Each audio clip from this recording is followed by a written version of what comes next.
కనిపించాను. కానీ ఏం జరిగింది? నాకు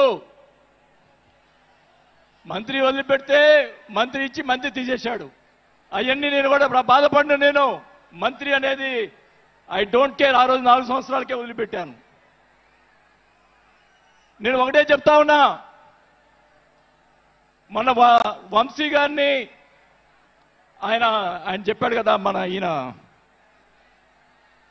సినిమా యాక్టర్, ఆయన పేరేంటి, పోసాని మురళి గారు, వాళ్ళని అరెస్ట్ చేస్తే ఈయన పోయి జగన్మోహన్ రెడ్డి గారు పోయి వాళ్ళని పరామర్శిస్తాడు.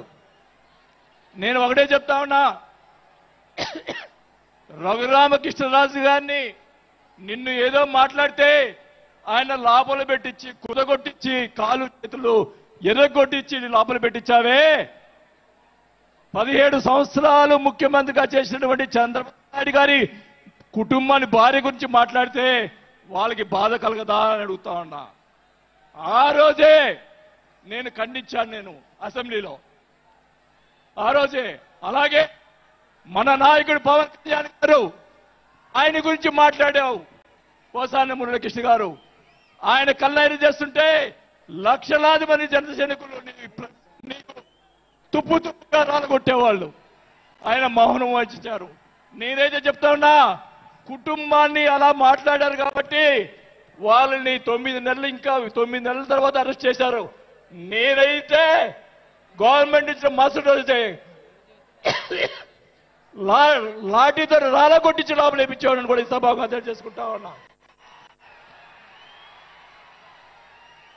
చేసినటువంటి దుర్మార్గాలు ఎక్కడ పోవు, దుర్మార్గాలు ఎక్కడికి పోవు. ఒకటే చెప్తా ఉన్నా, నేను 5 సార్లు ఎమ్మెల్యే, 2 సార్లు మంత్రి అయినా కూడా, నేను ప్రతిపక్షంలో ఉన్నప్పుడు కూడా మన నాయకుడు పవన్ కళ్యాణ్ గారు వైసీపీని ఒకరోజు అందరినీ తిడుతూ, ఒక బాలినేని శ్రీనివాసరెడ్డి గారు లాంటి మంచి వాళ్ళు ఉన్నారని చెప్పి ఆ రోజు చెప్పిన రోజే నేను జనసేనలో చేరి ఉండాలి అని కూడా తెలియజేసుకుంటా ఉన్నా. ఆ రోజు చేరకపోవటం నా దౌర్భాగ్యం. నేను ఈరోజు చెప్తా ఉన్నా, స్పీచ్ 9 నెలలు అయిపోయిందమ్మా ఇవ్వటం, అందువల్ల గొంతు ఇది అయిపోయింది. దయచేసి నేను మీ పిఠాపురం సాక్షిగా నిజాలే చెప్తా ఉన్నా. గవర్నమెంట్ వచ్చిన తర్వాత చిన్న చిన్న కార్యకర్తల మీద కేసులు పెట్టి లోపలేశారు. వాళ్ళని కాదండి లోపలేయాల్సింది, కోట్లు సంపాదించున్నారు. వాళ్ళని ఇంకా లోపలేలా, అదే నా బాధ. స్కాములు చేస్తున్నారు, కార్యకర్తలు పట్టించుకోలేదు. కోట్లు సంపాదించి ఈరోజు రకరకాలుగా మాట్లాడుతూ ఉన్నారు. పవన్ కళ్యాణ్ గారి గురించి మొన్న మాట్లాడాడు జగన్మోహన్ రెడ్డి గారు, ఏదో కౌన్సిలర్ అన్నాడు, ఏదో అన్నాడు. అయ్యా జగన్మోహన్ రెడ్డి గారు, మీ నాన్న దయతోటి నువ్వు ముఖ్యమంత్రి అయ్యావు, మీ నాన్న అంత అడ్డు పెట్టుకొని. మా నాయకుడు, ఇప్పుడు జనసేన నాయకుడు పవన్ కళ్యాణ్ గారు స్వశక్తితోటి ఈరోజు లక్షలాది మంది అభిమాన పాత్రులు అయ్యాడని గుర్తు పెట్టుకోవాలని కూడా తెలియజేసుకుంటా ఉన్నా. మీ నాయనతోటి వెనక ఒకసారి ముఖ్యమంత్రి అయ్యావు, ఇంకా చూద్దాం. నేను ఒకటి కూడా చెప్తా ఉన్నా, నేను పవన్ కళ్యాణ్ గారిని కలిసినప్పుడు రాశారు చాలా మంది, కొన్ని పత్రికల్లో మీడియాలో రాశారు. ఏం రాశారు? బాలినేని గారు చాణక్యుడు, కూటమిని విడగొడతాడని చెప్పి కొన్ని పత్రికలు రాసినాయి. నేను అనుకున్నాను, నా వల్ల పవన్ కళ్యాణ్ గారికి ఏ ఇది రాకూడదు. నా ధ్యేయం, నా కోరికల్లా ఆయన పైకి ఎదగాలని తప్ప వేరే ఉద్దేశం లేదు. నేను ఆయన కలిసినప్పుడు ఒకటే అడిగా, అందరూ అనుకున్నారు ఎమ్మెల్సీ ఇచ్చి మినిస్టర్ ఇస్తారని చెప్పి కొన్ని ఇతర పత్రికలు రాశారు. నేను ఆయన ఏమీ అడగలేదు, ఒకటే అడిగా, సార్ మీతో నాకు సినిమాలు తీయాలని సార్ అని అన్నా.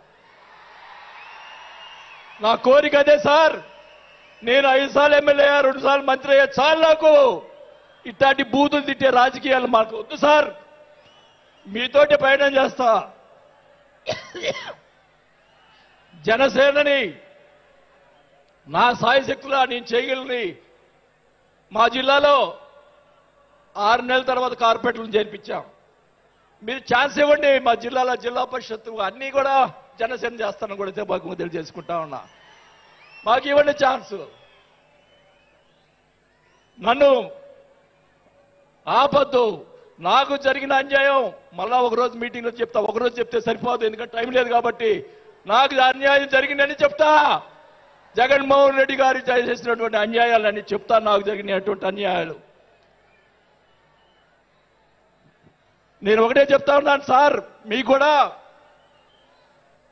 దయచేసి జనసేన కార్యకర్తని చూస్తున్నాను. అన్ని నియోజకవర్గాల్లో ఎమ్మెల్యేలని చాలా మంది గెలిపించారు. కార్యకర్తల్ని జనసేన వాళ్ళని పట్టించుకోవటం లేదు. దయచేసి చంద్రబాబు నాయుడు గారు, పవన్ కళ్యాణ్ గారు ఇద్దరు కూర్చొని ఒక ప్రెస్ మీట్ పెట్టి ఎమ్మెల్యేలందరికీ ఫిరాయించండి. జనసేన కార్యకర్తలు కూడా మీరు వాళ్ళకి రావాల్సినటువంటి రేషియో ప్రకారంగా వాళ్ళు కష్టపడి పనిచేశారు. ఇప్పుడు తెలియదు ఆ బాధ. రేపు ఎలక్షన్ తెలుస్తుంది. వాళ్ళు ఖర్చునని వాళ్ళు అడుగుతారు. రేపు దానికి సమాధానం చెప్పాల్సిన బాధ్యత ఆ ఎమ్మెల్యేలకు ఉంటుంది. కాబట్టి ఇద్దరు కూడా ఇప్పుడే వెంటనే అది చేస్తే మీకోసం ప్రాణాలు ఇచ్చేవాళ్ళు ఉన్నారు ఇక్కడ. అలాంటి వాళ్ళని మనం కాపాడుకోవాలి. కాబట్టి మీరు అంటే నేను ఇలా మాట్లాడుతున్నానని అనుకోకుండా మన నాయకుడు బాగుండాలని కోరుకోవాలి. అలాగే